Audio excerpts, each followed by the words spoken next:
الحمد للہ الذی خلق الانسان وانزل لہدایتہ القرآن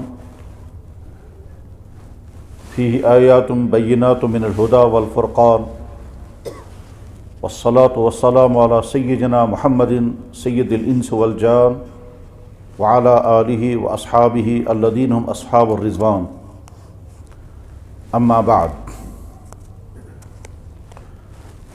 فأولا أشهد أن لا إله إلا الله وحده لا شريك له وأشهد أن سيدنا ومولانا محمدا عبده ورسوله سيد الأولين والآخرين خاتم النبيين رحمة للعالمين بعث إلى الناس كافة بالحق بشيرا ونذيرا فقد قال الله تعالى في شانه وما أرسلناك إلا رحمة للعالمين وقال أيضا قل يا أيها الناس إني رسول الله إليكم جميعا فأشهد أنه سيد الأولين والآخرين وأنه خاتم النبيين رضينا بالله تعالى ربا وبالإسلام دينا وبمحمد صلى الله عليه وسلم نبيا ورسولا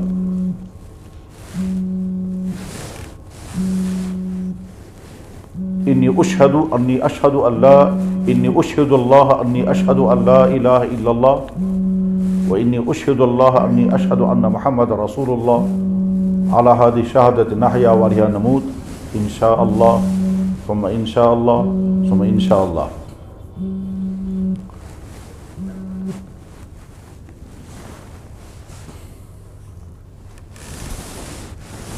قرآن کانفرنس میں شرکت کرنے پر اپنی سعادت کا اظہار کرتے ہوئے سب سے پہلے اس سیشن کی صدارت کرنے والی شخصیت اور ڈائز پر تشریف فرما اپنے تمام مقتدر حضرات کی خدمت میں ہدیہ تحسین پیش کرنے کے ساتھ اللہ کا شکر ادا کرتا ہوں اس انعام پر کہ اگر کسی انسان کو بولنے کا سلیقہ ملے اور وہ دین پر بولے، سوچنے کا سلیقہ ملے اور وہ دین پر سوچے، چلنے کا موقع ملے اور وہ دین کے لیے چلے، یہ صلاحیتیں جو اللہ نے انسانوں کو عطا کی ہیں، اگر وہ اللہ کے دین کے لیے لگیں، یہ بھی اللہ کا بہت بڑا احسان ہے. وما بکم من نعمت فمن اللہ اشکر اللہ علی ہذہ النعمت یا رب العالمین.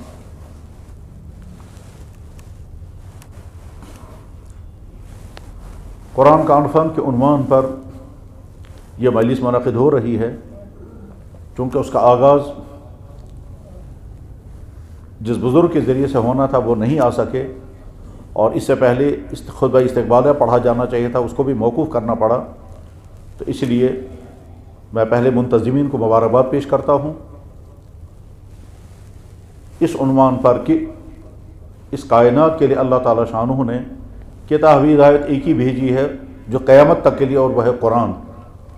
اور اس وقت امت مسلمہ قرآن سے کتنی دور ہے یہ وہ تمام حضرات اچھی طرح سے جانتے ہیں جن کے سوسائٹی پر نظر ہے. ہم کبھی اپنی مجلسوں میں دیکھ کر کے سمجھتے ہیں کہ دین کی اشاعت خوب ہو رہی ہے، لیکن اپنی مجلسوں سے باہر کی دنیا کو جب جا کے دیکھیں گے تو بہت بڑی وسیع دنیا ہے جہاں جا کے سمجھ میں آتا ہے کہ امت مسلمہ کتنا دین سے دور ہے. جناب والا جب سوال یہ کیا جا رہا ہو اور اسی سری نگر شہر سے سوال بھیجا گیا کہ ہمارے پاس کیا ثبوت ہے کہ قرآن خدا کی کتاب ہے، اور یہ سوال کرنے والا مسلمان ہے، اس ایسے ماحول میں قرآن کانفرنس کرنا یقیناً اہم ترین قدم ہے. اس وقت امت مسلمہ قرآن کے حقوق کو تلف کرنے کے جو جرم کر رہی ہے، اکثریت امت مسلمہ کی وہ ہے کہ جو قرآن پڑھتی بھی نہیں اب ہے. چنانچہ آج کے تعلیمی اداروں میں جا کر کے جب دیکھیں تو نئی نسل کی اکثریت کیا ہے کہ نئی نسل کی اکثریت وہ ہے جن کے ہاتھوں میں قرآن کبھی آیا ہی نہیں اب تک. صرف وہ ہمارے بچے بچے ہوئے ہیں جو کسی دینی ادارے میں مکاتب میں مساحی یا سوائی مکاتب میں آ کر پڑھتے ہیں، بس وہ تو بچے ہوئے ہیں۔ لیکن اس کے علاوہ باقی وہ تمام نسل جو خاص طور پر مروجہ اور ماڈرن سکولوں میں پڑھ رہی ہے، ان بچوں میں سے اکثریت وہ ہے جو انہیں قرآن دیکھا بھی نہیں ہے۔ تو اس ایسے ماحول کے اندر قرآن کانفرنس منعقد کرنا کوئی چھوٹا قدم نہیں ہے۔ مجھے عنوان دیا گیا قرآن کریم اور اتحاد امت، انتہائی قیمتی، انتہائی اہم، اور شاید آج کے زمانے کے مسلمانوں کا سب سے اہم ترین مسئلہ یہی ہوگا کہ کس طرح سے امت کے اندر اتحاد پیدا ہو جائے اور قرآن اس کے لیے کیا بنیاد فراہم کرتا ہے۔ ظاہر ہے اس طرح کے عنوان پر گفتگو کرنے کے لیے جتنا وقت چاہیے، جیسا بولنے والا چاہیے، جیسا مجمع چاہیے، اس میں شاید بہت ساری کمیاں ہیں۔ اس لیے اس عنوان پر مختصر سے گفتگو کرنے سے پہلے میں مناسب سمجھوں گا کہ چونکہ قرآن کانفرنس ہے، اس لیے قرآن کی عظمت کے متعلق چند کلمات عرض کروں۔ حضرات، جس خالق نے یہ کائنات کو بنایا، اسی خالق نے اس کائنات کے انسانوں کی زندگی گزارنے کے لیے ایک صحیفہ ہدایت بھیجا، اور اس کا نام قرآن ہے۔ اس سے پہلے جتنی کتابیں اللہ نے بھیجی تھی وہ وقتی تھی، قوموں کے لیے تھی اور محدود زمانے کے لیے تھی۔ وہ قومیں گزر گئیں، زمانہ گزر گیا، وہ کتابیں انہی کے ساتھ موقوف کر دی گئی۔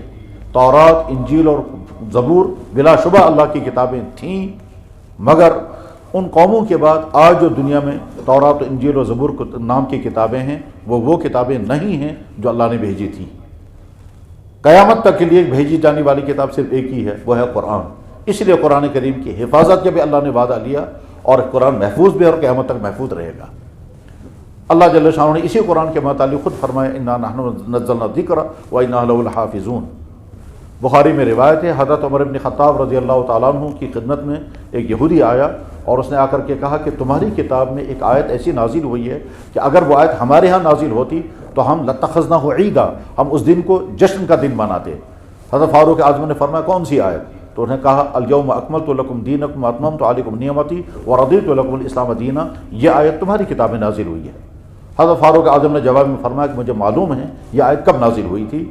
عرفات کا میدان تھا، 9 ذی الحجہ تھی، اللہ کے نبی اعظم احرام کی حالت میں تھے، اور عرفات کے میدان میں آیت نازل ہوئی تھی، وہ خود ایک عید کا دن تھا۔ یہ تو بخاری میں روایت ہے۔ سوال یہ اس یہودی کو کیا چیز نظر آئی جس کے بنا پر وہ یہ کہنے لگا کہ ایسی آیت اگر ہماری کتاب میں نازل ہوتی تو جس دن وہ آیت نازل ہوتی اس دن ہم عید کا دن مناتے۔ جواب اس کا یہ ہے کہ وہ یہودی سمجھ رہا تھا کہ اس آیت کے نتیجے میں قرآن دائمی کتاب بن گئی، اور اس آیت کے نتیجے میں ان کا دین دائمی دین بن گیا۔ اسی آیت کا نتیجہ نکلے گا کہ ان کے دین کے اندر تحریف نہیں ہوگی۔ اسی آیت کا نتیجہ یہ ہے کہ ہمارا دین تو منسوخ ہو گیا کیونکہ ہمارے دین کے لیے دائمی رہنے کی کوئی ضمانت نہیں ہے، اور اس آیت نے ان کے دین کو دائمی رہنے کی ضمانت دے دی ہے۔ اس آیت نے تو ساری ہی امتیازات ان کے دین کے لیے پیدا کر دیے، ہمارے لیے یہ نہیں ہے۔ اس لیے تورات اللہ کی کتاب تھی لیکن منسوخ، انجیل خدا کی کتاب تھی منسوخ، زبور اللہ کی کتاب تھی منسوخ، لیکن قرآن اللہ کی کتاب یہ کبھی منسوخ نہیں ہو سکتی، نہ اس کو کوئی منسوخ کر سکتا۔ تورات اور انجیل اللہ کی کتاب تھی، اللہ نے اس کی حفاظت کا وعدہ نہیں لیا، نتیجہ یہ ہوا انہی قوموں نے ان کتابوں کے اندر تحریف کر دی، اور آج وہ خود ماننے پر مجبور ہیں کہ ہماری تورات اور انجیل اوریجنل حالت میں نہیں ہے۔ اور چونکہ قرآن کریم کا اللہ نے حفاظت کا وعدہ لیا تھا، اس کا نتیجہ یہ ہے کہ آج تک قرآن محفوظ تو قیامت تک محفوظ رہے گا۔ قرآن کے الفاظ بھی محفوظ حافظوں کے ذریعے، قرآن کے قرأت محفوظ قاریوں کے ذریعے، قرآن کے لہجے محفوظ ہیں علم الاسواق کے اصولوں کی روشنی میں، قرآن کی خطاطی بھی محفوظ ہے علم نسق کے ذریعے سے، قرآن کی تفسیریں محفوظ ہیں مستند مفسرین کے ذریعے سے، قرآن کی ہر چیز محفوظ رہے گی۔ اور اگر کبھی قرآن کریم میں تحریف کرنے کی کوئی کوشش ہوئی تو کامیاب نہیں ہوگی، ہوئی بھی ہیں، اب بھی ہوتی رہتی ہیں۔ بلکہ ابھی کچھ دنوں پہلے میرے پاس ایک صاحب آئے، انہوں نے یہاں کشمیر میں نقلی تقسیم ہونے والا قرآن بھی مجھے دکھایا، اور ساتھ میں وہ یہ بھی کہتا تھا کہ ہم یہ قرآن خریدتے ہیں اور جلا دیتے ہیں۔ تو کوششیں ہمیشہ ہوتی رہی ہیں کسی طرح سے تحریف والا قرآن دنیا میں آئے، مگر اب تک وہ کوششیں کامیاب نہیں ہو اور قیامت تک نہیں ہو سکتی۔ قرآن کتاب ہدایت ہے، قیامت تک کے لیے ہے۔ اللہ تعالیٰ شانہ اس قرآن کے بارے میں فرمایا ذالک کتاب لا ریب فیہ، اسی قرآن کے بارے میں اللہ فرماتے ہیں ان ھذا القرآن یہدی للتی ہی اقوم، اسی قرآن کے بارے میں اللہ خود فرماتے ہیں کہ قیامت کے دن میرا نبی میرے سامنے شکایت کرے گا میری قوم نے قرآن چھوڑ دیا تھا، وقال الرسول یا رب ان قوم اتخذوا ھذا القرآن مہجورا، قیامت کے دن میرا نبی کہے گا یا اللہ میری قوم نے میرا قرآن چھوڑ دیا تھا۔ اس وقت امت کی اکثریت کا معاملہ وہی ہے۔ اگر یہ سوال کیا جائے کہ قرآن کے کتنے حقوق ہیں تو جواب آئے گا قرآن کا پہلا حق یہ ہے ایمان والوں کے ذمے کہ اس کتاب کو کتاب ہدایت مان لیں، اللہ کے نازل کردہ کتاب مانیں اور محفوظ کتاب مان لیں، اس پر یقین رکھیں، اس پر ایمان رکھیں۔ اگر کوئی آدمی اللہ کو مانتا ہو، نبی کو مانتا ہو، آخرت کو مانتا ہو اور قرآن کو کتاب ہدایت نہیں مانے گا تو وہ ایمان اس آدمی کا ایمان سلامت نہیں ہے۔ ایمان کی سلامتی کے لیے شرط ہے جیسے اللہ کو ماننا، اللہ کو موجود ماننا اور اللہ کو واحد اللہ شریک ماننا، اللہ کے نبی کو ماننا اور اللہ کے نبی کو خاتم النبیین ماننا، ایسے قرآن کو کتاب ہدایت ماننا اور محفوظ کتاب ماننا یہ قرآن کا حق ہے۔ پھر اس کے بعد قرآن کا حق یہ ہے کہ ہم قرآن کو پڑھنا جانتے ہوں۔ پھر قرآن اگر پڑھنا جانتے ہوں تو اس کی تلاوت کرنے کا مستقل حق ہے، پھر تلاوت کے بعد پھر اس کے فہم کا مستقل حق ہے، پھر فہم کے بعد پھر اس پر عمل کرنا مستقل حق ہے، اور اخیر میں قرآن کریم دوسروں تک پہنچانا قرآن کا حق ہے۔ یعنی تعلیم کتاب، تلاوت کتاب، فہم کتاب، عمل بالکتاب اور تبلیغ کتاب، یہ 5 قرآن کریم کے حقوق ہیں، اور ان 5 حقوق کی ادائیگی میں امت مسلمہ اور خود ہم کتنی کوتاہیوں کے شکار ہے یہ ہم خود اپنا جائزہ لے سکتے ہیں۔ اللہ جل شانہ اسے قرآن کے ذریعے سے رفعت عطا فرمائیں گے، اور قرآن سے دور ہوں گے تو چاہے باقی شعبوں میں کتنی ہی ترقیاں کریں امت مسلمہ کبھی ترقی نہیں کر سکتی۔ قرآن کریم کی عظمت کے متعلق انشاءاللہ بعد میں آنے والے دوسرے مقتدر حضرات خوب تفصیل سے گفتگو کریں گے۔ میں چونکہ آغاز کر رہا تھا اس لیے میں نے قرآن کریم کی عظمت کے متعلق یہ چند باتیں عرض کی۔ اللہ کے نبی علیہ السلام کا مبارک ارشاد خیرکم من تعلم القرآن وعلمہ، اللہ کے نبی علیہ السلام ہی کا مبارک ارشاد ہے القرآن حجت لک او علیک، قرآن یا تو تمہارے حق میں قیامت کے دن حجت بنے گا یا تمہارے خلاف حجت بنے گا۔ یعنی ایسا ہو سکتا ہے کہ کسی آدمی کے اعمال جنت میں لے جانے کے لیے کافی ہوں مگر قرآن کی حق تلفی ہوئی ہوگی اور قرآن اس کو جنت میں نہیں جانے دے گا، اور ایسا ہو سکتا ہے کہ کسی آدمی سے کوئی ایسا گناہ ہوا ہو کہ وہ جہنم کا مستحق بن جائے، لیکن چونکہ اس نے قرآن کا حق ادا کیا ہوگا اس سے قرآن اس کو جہنم میں نہیں جانے دے گا۔ القرآن حجت لک او علیک، لام نفی کے لیے آتا ہے اور اعلیٰ ضرر کے لیے آتا ہے۔ ہم میں سے ہر شخص کو چاہیے کہ اپنے پر میٹر لگا کے دیکھیں کہ مجھ سے قرآن کریم کے حقوق کی ادائیگی کتنی ہو رہی ہے۔ تعلیمی کتاب اگر حاصل ہے تو الحمدللہ، پھر تلاوت کتنی ہو رہی ہے، تلاوت اگر کر پا رہے ہیں تو فہم کتاب کے لیے ہم نے کیا کیا کوششیں کی، پھر فہم کتاب کے ساتھ پھر عمل کتنا کر رہے ہیں، اور عمل کے بعد پھر اخیر میں ہمارے پاس جو وسائل ہیں ان وسائل کو ہم کتنا استعمال کرتے ہیں قرآن دوسروں تک پہنچانے کے لیے۔ ان 5 حقوق کی ادائیگی کے لیے ہم میں سے جس سے جو ہو سکتا ہو وہ کرنا چاہیے۔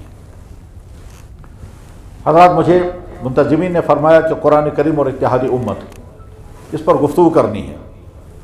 حسن اتفاق، بلکہ بہت ہی زیادہ حسن اتفاق ہے کہ مجلس کے آغاز میں ہمارے جن قاری صاحب نے قرآن کریم کی تلاوت کی تھی اس میں وہی آیتیں پڑھی ہیں جن آیتوں میں اللہ تعالیٰ شانہ نے امت مسلمہ کو تفرق سے بچنے کا حکم دیا۔ اللہ جل شانہ فرما رہے ہیں وَاعْتَصِمُوا بِحَبْلِ اللَّهِ جَمِيعًا وَلَا تَفَرَّقُوا، اللہ کی رسی کو مضبوط پکڑو۔ رسی سے مراد اللہ کا دین یا رسی سے مراد قرآن؟ اللہ کی رسی یعنی اللہ کا قرآن، اللہ کی رسی یعنی اللہ کا دین۔ یہ ایسے ہی ہے، حبل سے مراد اللہ کا دین ہے جیسے صبغۃ اللہ سے مراد اللہ کا دین ہے۔ تو اللہ کی رسی کو مضبوط پکڑو، ولا تفرقوا، اپنے اندر تفرق پیدا مت کرنا۔ اور اسی میں اللہ تعالیٰ شانہ نے آگے فرمایا کہ یاد کرو وہ وقت جب تم آپس میں دشمنیوں کی بنا پر فنا ہونے کے قریب تھے۔ یہ اللہ تعالیٰ شانہ نے اہل مدینہ کا نقشہ کھینچا ہے کہ جناب رسول اللہ صلی اللہ علیہ وسلم جب مدینہ طیبہ تشریف لائے اس وقت مدینہ طیبہ کی صورتحال کیا تھی کہ بہت تھوڑی سی تعداد مہاجرین کی تھی جو مکہ مکرمہ سے مدینہ طیبہ پہنچے تھے، اور خود مدینے والے جو ہیں وہ تقریباً 4 گروپوں میں تقسیم تھے۔ ایک طبقہ تو تھا یہودیوں کا، وہ تو 3 قبائل الگ تھے۔ دوسرا طبقہ جو غیر یہودی تھے، ان غیر یہودیوں میں کچھ تو اہل ایمان قرار پائے اور کچھ اہل نفاق قرار پائے۔ غیر یہودیوں میں جو اہل ایمان تھے وہ 2 طبقوں میں تھے، یعنی 2 قبیلوں میں تھے، اوس اور خزرج، اور انہی اوس و خزرج میں سے کچھ لوگ وہ تھے جو بعد میں منافقین بنے ہیں، وہ اوس و خزرج کے قبائل کے افراد تھے۔ اوس و خزرج کی پچھلی تاریخ خونریزی کی تاریخ تھی، جنگوں کی تاریخ تھے، اور بعضی کتابوں میں آتا ہے کہ پچھلے 70 سال سے ان کی لڑائیاں آپس میں چل رہی تھی، یا 120 سال سے، غرض ہے کہ بہت معمولی باتوں میں آپس میں جنگیں ہوتی تھی، اور قتل و خون ان کا گویا محبوب مشغلہ تھا۔ اللہ تعالیٰ شان اسی کا اشارہ دے کر فرمایا کہ یاد کرو تم آپس میں دشمنیوں کے نتیجے میں تمہارا حال کیا تھا، ہم نے تم کو بھائی بھائی بنا دیا، فاصبحتم بنعمتی اخوانا۔ اس میں اللہ تعالیٰ شان آگے فرماتے ہیں کہ دعوت کا کام کرو، دین کا کام کرو، اور آپس میں تفرق مت کرنا۔ قرآن کریم میں اللہ تعالیٰ شان نے ایک جگہ فرمایا تمام ایمان والے آپس میں بھائی بھائی ہیں، انما المؤمنون اخوۃ، ایمان والے تمام کے تمام آپس میں بھائی بھائی ہیں۔ اللہ جل شانہ نے اس سے پہلے فرمایا وَإِن طَائِفَتَانِ مِنَ الْمُؤْمِنِينَ اقْتَتَلُوا، اگر ایمان والوں کی دو جماعتیں آپس میں کسی معاملے میں لڑ پڑیں فَأَصْلِحُوا بَيْنَهُمَا، ان کے درمیان صلح کراؤ۔ دوسری جگہ اللہ تعالیٰ شان فرماتے صلح میں تو بہرحال خیر ہی خیر ہے، وَالصُّلْحُ خَيْرٌ۔ قرآن کریم میں اللہ تعالیٰ شانہ نے اہل ایمان کو باطل کے مقابلے میں کھڑا ہو کر کے شیشہ پلائی ہوئی دیوار بن کر کے جو لڑنے کا حکم دیا، اس میں یہ بھی فرمایا کہ اس میں تم ثابت قدم رہنا اور آپس میں لڑنا مت۔ اگر تم آپس میں لڑو گے تو تمہاری ہوا اکھڑ جائے گی۔ وَأَطِیعُوا اللَّهَ وَأَطِیعُوا الرَّسُولَ وَلَا تَنَازَعُوا فَتَفْشَلُوا وَتَذْهَبَ رِیحُکُم۔ تم آپس میں اگر لڑنے لگو گے، اور آپس میں لڑنا مختلف انداز سے ہوتا ہے، یقینی بات ہے کہ جب آپس میں ٹکراؤ ہوگا تو باطل کے خلاف جو ان کی کوششیں ہوں گی وہ لازم و متاثر ہوں گی، بلکہ آپس کے ٹکراؤ کے نتیجے میں وہ قوتیں اتنی کمزور ہو جائیں گی۔ قرآن کریم نے کہا فشلتم، تم پھسل جاؤ گے، تم جم نہیں پاؤ گے۔ پھر ولا تنازعوا فتفشلوا، آپس میں نزاع مت کرنا، نتیجہ ہوگا تم فشل کا شکار ہو جاؤ گے۔ قرآن کریم نے اللہ تعالیٰ شانہ نے ایمان والوں کا بھائی قرار دیا۔ والمؤمنون والمؤمنات بعضهم اولیاء بعض، ایمان والے آپس میں ایک دوسرے کے بھائی ہیں۔ یأمرون بالمعروف وینہون عن المنکر، وہ ایک دوسرے کو خیر کا حکم دیں گے اور برائیوں سے روکیں گے۔ قرآن کریم نے ایمان والوں کو اللہ کی توحید، نبی کی رسالت، جناب رسول اکرم صلی اللہ علیہ وسلم کی ختم نبوت، قرآن کی صداقت اور آخرت کے تیقن کی بنیاد پر امت واحدہ قرار دیا۔ ان ہذہ امت واحدہ، یہ امت ایک ہی امت ہے۔ جب ایک ہی امت ہے، اس ایک ہی امت کا تقاضا یہ ہے کہ امت مسلمہ کا منشور بھی ایک ہی ہونا چاہیے، لیکن چونکہ اللہ نے انسان کو عقل دی ہے، اس عقل کا تقاضا یہ ہے کہ اس میں اختلاف بھی ہوگا۔ جب اللہ تعالیٰ شانہ فرما رہے ہیں تفرق مت کرنا، اس کے معنی ہے کہ اختلاف ہوگا۔ ایسا نہیں ہو سکتا کہ اختلاف رائے نہ ہو۔ عقل کے کیا لازمی نتیجہ یہ ہے کہ انسان اپنی عقل کو استعمال کرے گا، سوچیں الگ الگ ہوں گی، رائے الگ الگ ہو سکتی ہیں۔ یہ رائیوں کا الگ ہونا یہ مذموم نہیں ہے، رائیوں کا ٹکراؤ کے نتیجے میں مخالفتیں کرنا وہ ہے مذموم۔ چنانچہ جناب رسول اکرم صلی اللہ علیہ وسلم کی مبارک عہد میں آپ کے سامنے رائیوں کا اختلاف ہوتا تھا، اور آپ کے سامنے صحابہ مختلف رائیں پیش کرتے تھے، اس کے بعد آپ کسی ایک رائے پر فیصلہ فرما دیتے تھے۔ ایسا بھی ہوا کہ رائیں سامنے آ گئی، مختلف رائیں، اور آپ نے کسی پہ کوئی فیصلہ نہیں فرمایا۔ اس میں انتظامی معاملات میں بھی ہوتے تھے، شرعی معاملات میں بھی ہوتے تھے۔ چاہے بخاری میں بھی ہے، ترمذی میں بھی ہے کہ جب مدینہ طیبہ میں مسلمانوں کا اجتماع ہوا، مسلمان پہنچے تو نمازوں کے لیے جمع کرنے کا کوئی نظام نہیں تھا، تو مشورہ کیا جانے لگا کہ کیسے لوگوں کو نمازوں کے لیے جمع کیا جائے۔ اللہ کے نبی علیہ السلام کے سامنے دو راستے تھے۔ ایک یہ کہ آپ خود ہی طے فرما دیتے کہ آج کے بعد لوگوں کو نماز کے لیے جمع کرنے کا طریقہ یہ ہوگا۔ ظاہر ہے اس میں پھر کسی سے نہ کچھ پوچھنا تھا اور نہ کسی کو رائے دینے کا کوئی حق تھا، لیکن آپ نے یہ نہیں فرمایا بلکہ آپ نے مشورہ بلایا، اور اس مشورے میں کسی نے ایک تجویز پیش کی، کسی نے دوسری تجویز پیش کی، کسی نے تیسری تجویز پیش کی۔ چنانچہ حدیثوں میں موجود ہے کہ بعض صحابہ نے رائے پیش کی کہ ناقوس بجایا جائے گا، بعض صحابہ نے رائے پیش کی کہ بھوک بجایا جائے گا، بعض صحابہ نے رائے پیش کی کہ آگ جلائی جائے گی۔ آپ نے تینوں رائے رد کر دی، قبول نہیں فرمائی، رائے تو پیش ہو رہی تھی۔ اس کے بعد پھر صحابی کو خواب میں نظر آیا، جیسا کہ ترمذی کی روایت میں ہے، عبداللہ بن زید رضی اللہ عنہ کا خواب میں یہ ساری اذان دیکھی تھی، بعد میں اذان جو، تو غرض یہ کہ اللہ کے نبی علیہ الصلوۃ والسلام کے سامنے مسائل میں رائیں الگ الگ ہوتی تھی، اور رائیں الگ ہونے کی علامت اس بات کی ہے کہ عقل ہے۔ عقل ہونے کے تقاضا یہ ہے کہ رائے الگ الگ ہوں گی۔ یہ رائےوں کے الگ الگ ہونے کے بعد پھر یا تو مخالفتیں ہوں گی، یا رائے الگ الگ ہونے کے بعد پھر آپ یہ سمجھے گا کہ آپ اس رائے پر ہیں، ہم اس رائے پر ہیں۔ اسی لیے جب اتفاق اور اختلاف کا موضوع ذہن میں آتا ہے تو پہلا سوال آتا ہے کیا دنیا میں مکمل اتفاق ممکن ہے؟ جواب ہے دنیا میں مکمل اتفاق کبھی ہو ہی نہیں سکتا، اس لیے نہیں ہو سکتا کہ اللہ نے عقل دی ہے، اور عقل کا تقاضا ہے کہ ہم اس میں غور و فکر کریں۔ لیکن جب دینی معاملات میں گفتگو کرتے ہیں کہ کیا امت مسلمہ میں اتفاق ہونا چاہیے، تو جواب یہ ہے کہ ہر زمانے میں اور آج کے زمانے میں امت کا سب سے بڑا مسئلہ یہی ہے کہ امت مسلمہ متحد ہو جائے۔ مگر سوال یہ ہے کہ مسلمہ متحد کیسے ہوگی؟ کیا اتحاد ممکن ہے؟ اتحاد تو مکمل صحابہ کرام میں بھی نہیں تھا، بے شمار مسائل میں حضرات صحابہ کرام کا اختلاف ہوتا تھا۔ تو جواب یہ ہے کہ ہاں، وہ لوگ اختلاف کے ساتھ اتحاد کرنا جانتے تھے اور ہم لوگ اختلاف کے ساتھ اتحاد کرنا نہیں جانتے۔ نتیجہ یہ نکلتا ہے کہ ہمارا اختلاف مخالفتوں کا شکار ہو جاتا ہے اور ان کا اختلاف کے باوجود اتحاد کا مظہر ہوتا تھا۔ کسی مفکر نے بہت عمدہ بات کہی ہے، آؤ ہم سب اس بات پر اتفاق کر لیں کہ ہمارے درمیان کچھ مسائل میں اختلاف ہے، اگر مزاجی ہوگا تو اس کے نتیجے میں اتفاق ممکن ہے۔ اللہ جل شانہ نے ساری کائنات بنائی ہے، کائنات کی ایک ایک چیز عبرتوں کا سامان ہوتی ہے۔ قرآن کریم میں اللہ تعالیٰ شانہ فرماتے ہیں شہد کی مکھی شہد بناتی ہے، وَإِنَّ لَكُمْ وَأَوْحَىٰ رَبُّكَ إِلَى النَّحْلِ أَنِ اتَّخِذِي مِنَ الْجِبَالِ بُيُوتًا وَمِنَ الشَّجَرِ۔ اللہ نے شہد کی مکھی پر وحی کی ہے، شہد کی مکھیاں شہد بناتی ہیں، اتنا وسیع ترین نظام ہے اور وہ سارا اس پر ڈپینڈ کرتا ہے، ان کے درمیان اتفاق ہے۔ ہر یونٹ اپنا کام کرے گا، حالانکہ شہد کی مکھی کی عمر چند مہینے ہوتی ہے، اس چند مہینے کے اندر وہ جتنا شہد جمع کر سکتی ہے وہ سارا سرمایہ جمع نہیں ہو سکتا ہے، لیکن شہد کی مکھیوں کے درمیان چونکہ آپس میں اتفاق ہے، وہ جانتی ہیں کہ مجھے اپنا کام کرنا ہے، اس طبقے کو اپنا کام کرنا ہے، اس طبقے کو اپنا کام کرنا ہے۔ شہد کی مکھیوں کے جس یونٹ کو کالونی بنانی ہے وہ کالونی بنائے گی، جس یونٹ کو شہد رس جمع کر کے لانا ہے وہ اپنا کام کرے گی، جس یونٹ کو نگرانی کرنی وہ اپنا کام کرے گی، جس یونٹ کو موسم دیکھنا ہے وہ اپنا کام کریں گے، اور اس کا نتیجہ نکلتا ہے کہ شہد اتنا تیار ہو جاتا ہے کہ ان کی ضرورت بھی پوری ہوتی ہے اور انسان کی ضرورت بھی پوری ہوتی ہے، اور اس پورے کو اللہ تعالیٰ شاہ نے وحی کے ذریعے سے بیان فرمایا۔ اگر ان کے درمیان وحدت نہیں ہوگی، اگر ان کے درمیان اپنے کام کے لگن اور دوسرے کام کی مخالفت نہیں ہوگی تو کبھی وجود میں نہیں آ سکتا۔ کہتے ہیں کسی ٹیم کے جیتنے کا مدار اس پر ہے کہ ان کے درمیان آپس میں یونٹی اتفاق ہو۔ اگر امت مسلمہ پہلے اپنی ترجیح طے کر لے کہ ہمارے سامنے ترجیحی مسئلہ کیا ہے، تو جواب آئے گا کہ امت مسلمہ کے سامنے ترجیحی مسئلہ ہر زمانے میں اور آج کے زمانے میں زیادہ بڑے پیمانے پر وہ یہ ہے کہ آج کا دور الحاد کا دور ہے، ایتھیسزم کا دور ہے، ماڈرنزم کا دور ہے۔ اسلام کی مخالفت خود مسلمانوں کے ذریعے سے، بلکہ بہت بڑا طبقہ وجود میں آ گیا جن کا نام ہی وہ کہتے ہیں ہم ایکس مسلم ہیں، ہم اسلام کو چھوڑ چکے ہیں، اور اب وہ اسلام پر ایسے اعتراضات کرتے ہیں جن اعتراضات کا جواب دینا عام صاحب علم کے لیے بھی مشکل ہے۔ اب آج کا دور وہ ہے کہ جس میں اسلام کے ایک چیز پر آج تو سوال یہی ہے کہ خدا ہے بھی یا نہیں، اب تو دور یہ ہے کہ نبی کی ضرورت ہے بھی یا نہیں، انسان کو خدا نے عقل دی ہے۔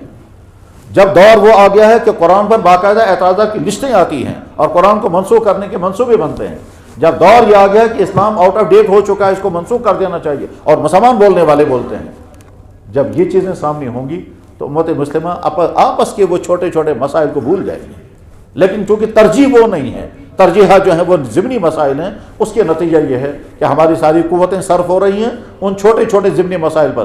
ایک طرف سے جناب والا لوگ ملحد ہو رہے ہیں اور ہم ان چھوٹے مسائل پر آپس میں مختلف رہیں اور ہماری ساری قوتیں ان پر خرچ ہوتی رہیں، تو اس کے معنی یہ ہے کہ ہم نے اسلام کی ترجیح اصول کو سمجھا نہیں ہے۔ اگر اسلام کی اصل تعلیم ہمارے سامنے رہیں تو چھوٹے مسائل ہمارے سامنے تو اہمیت ہی نہیں رکھیں گے۔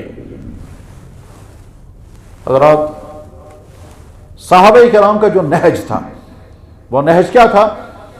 وہ تمام مسائل جن مسائل میں صحابہ کرام کو اتفاق ہے ان مسائل کو امت کے سامنے پیش کرنا ہے، اور جن مسائل میں آپس میں ان کے اختلاف رائے ہو جاتا تھا ہر صحابی سمجھتا تھا ان کی رائے یہ ہے، میری رائے یہ ہے۔ ہم بکثرت حدیثوں میں پڑھتے ہیں عبداللہ ابن عباس کی رائے یہ ہے، حضرت عبداللہ ابن عمر کی رائے یہ ہے، حضرت عائشہ رضی اللہ عنہ کی رائے یہ ہے، عبداللہ ابن عمر کی رائے یہ ہے، لیکن کہیں نہ عبداللہ ابن عمر کے حامی حضرت عائشہ کی مخالفت کریں گے اور نہ حضرت عائشہ رضی اللہ عنہ کے حامی حضرت عبداللہ ابن عمر کی مخالفت کریں گے۔ حتیٰ کہ بعض مسائل عقائد کے مسائل ہیں، ان مسائل میں بھی صحابہ کرام کو اختلاف ہوا ہے، اور اختلاف رائے بیان بھی ہوتا ہے، دلائل بھی بیان ہوتے ہیں، لیکن کبھی نہ کسی کی تنقید ہوتی ہے، نہ کسی کی توہین ہوتی ہے، نہ کسی کی تصحیح ہوتی ہے، اور کر بھی نہیں سکتے، اور اگر خدا نخواستہ وہاں کرنے لگیں گے تو ظاہر ہے مقابلے میں صحابی ہوں گے۔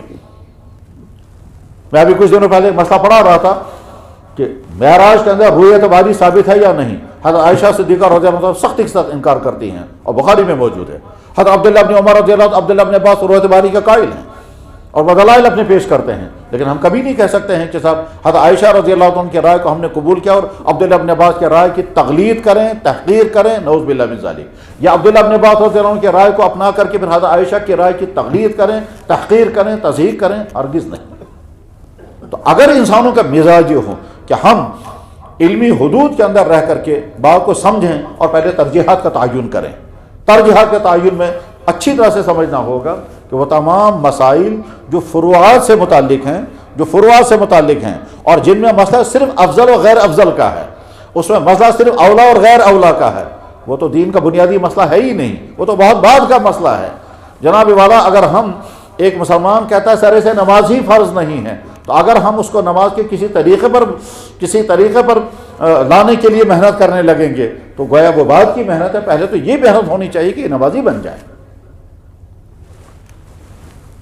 اتفاق امت کے اندر اتحاد پیدا ہو جائے، اس کے لیے قرآن کریم کے اصولوں کو اگر سامنے رکھا جائے گا تو امید ہے کہ امت کے اندر اتفاق ہو جائے۔ اور وہ اصول کیا ہیں کہ کوئی مسلمان کسی کی تذلیل نہ کرے، کوئی مسلمان کسی کی تضحیق نہ کرے، کوئی مسلمان کسی کی توہین نہ کرے۔ لا يسخر قوم من قوم عسى ان يكونوا خيرا منهم ولا نساء من نساء عسى ان يكون خيرا منهن ولا تلمزوا انفسكم ولا تنابزوا بالالقاب والمؤمنون والمؤمنات بعضهم اولیاء بعض۔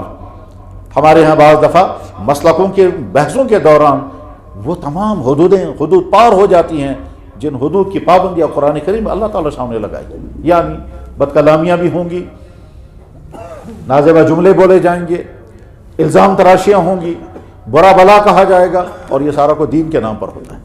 کاش یہ مزاج بدل جائے اور ہم خود بھی اور ہمارے ساتھ جڑے ہوئے تمام لوگ بھی اس کو سمجھیں کہ اختلاف کرنے کا پہلے اصول سیکھیں، اختلاف رائے پیش کرنے کا۔ اور اس سے پہلے اہم مسئلہ یہ ہے امت مسلمہ کے اس وقت کا اصل مسئلہ کیا ہے۔ تو امت مسلمہ کے اس وقت اصل مسئلہ یہ ہے کہ آج کا مسلمان اسلام پر باقی رہ بھی پائیں گے یا نہیں، اور وہ اس لیے سارا تعلیمی نظام کفر و شرک پر قائم ہے۔ میڈیا سارا کا سارا بے دینی کے سیلاب کو بہا رہا ہے۔ اس میں اگر ہم ان چیزوں کو چھوڑ کر کے جو اصل ہمارا مشن ہونا چاہیے تھا، اگر ہم ان چیزوں پر بحث کر رہے ہوں جو بہت محدود طبقے کا معاملہ ہے، بہت چھوٹے سے طبقے کا معاملہ، یہ محدود طبقے کا معاملہ میں اس لیے عرض کر رہا ہوں کہ اگر ہم امت کو تقسیم کریں گے تو امت کی بہت تھوڑی تعداد ہے جو دین کے ساتھ جڑی ہوئی ہے، اور اکثر یہ جو ہے وہ دین سے باہر ہے۔ جو تھوڑی سی تعداد دین کے ساتھ جڑی ہوئی ہے وہ مختلف مسلکوں میں ہیں۔ وہ جو مختلف مسلک ہیں وہ آپس کے مسلکی مسالک میں اگر اپنی انرجی ضائع کرتے رہیں گے، جو دین سے باہر کی امت ہے، چاہے وہ کسی بھی شعبے سے وابستہ ہے، کسی بھی شعبے سے زندگی سے وابستہ ہے، وہ باہر کی، اس کا نتیجہ کیا؟ وہ دین سے اور متنفر ہوتے ہیں، اور وہ متنفر ہوتے ہوئے حوالہ دیں گے کہ صاحب دین والے دیکھیں کیسے لڑتے ہیں، ان کے ہاں نہ اخلاقیات ہیں، نہ ان کے ہاں ترجیحات ہیں، ان کے ہاں چھوٹے چھوٹے مسائل ہیں۔ تو وہ نشانہ بناتے ہیں اہل مسلک کے آپس کے فروعی مسائل کے اختلافات کو عنوان بنا کر کے دین کو نشانہ بناتے ہیں، اور دین ہی سے دور ہوتے جا رہے ہیں۔